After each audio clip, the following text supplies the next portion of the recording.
સતત સારા વરસાદને કારણે નર્મદા ડેમમાં પાણીની સપાટીમાં સતત વધારો થયો છે।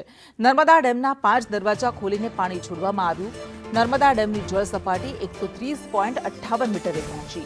નર્મદા ડેમમાં પાણીની આવક 4,01,000 ક્યુસેક છે, તો નર્મદા ડેમમાંથી પાણીની જાવક 40,737 ક્યુસેક છે। નર્મદા ડેમમાં 2 કલાકમાં 33 સેન્ટીમીટરનો વધારો થયો છે। નદી કાંઠાના 27 ગામોને એલર્ટ કરવામાં આવ્યા। સતત મધ્યપ્રદેશમાં ભારે વરસાદ પડી રહ્યો છે અને મધ્યપ્રદેશના તમામ ડેમો ભરાઈ રહ્યા છે અને મધ્યપ્રદેશના ડેમોમાંથી એટલે કે ઇન્દિરા સાગર અને ઓમકારેશ્વર ડેમમાંથી પાણી છોડવાના કારણે ગુજરાત રાજ્યની જીવાદોરી સરદાર સરોવર નર્મદા ડેમની જળ સપાટી 131 મીટર પાર કરતા સરદાર સરોવર નર્મદા ડેમના દરવાજા ખોલીને પાણી છોડાઈ રહ્યું છે।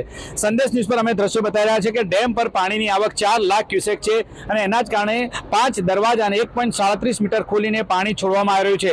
નદીની અંદર લગભગ 1.25 લાખ ક્યુસેક પાણી અત્યારે જઈ રહ્યું છે, કારણ કે જે ઉપરવાસમાંથી સતત પાણીની આવક વધી રહી છે।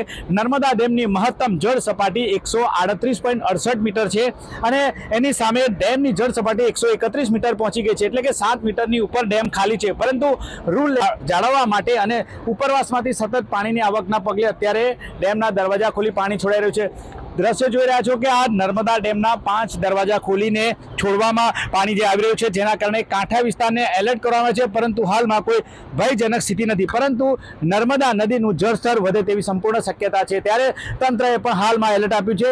નર્મદા જિલ્લા, વડોદરા જિલ્લા અને ભરૂચના જે કાંઠા વિસ્તારના ગામોને એલર્ટ પર રાખવામાં આવ્યા છે, કારણ કે આ જે પાણી જાય છે એ સીધું નર્મદા નદીમાં જાય છે। નરેન્દ્ર પેપરવાલા, સંદેશ ન્યૂઝ।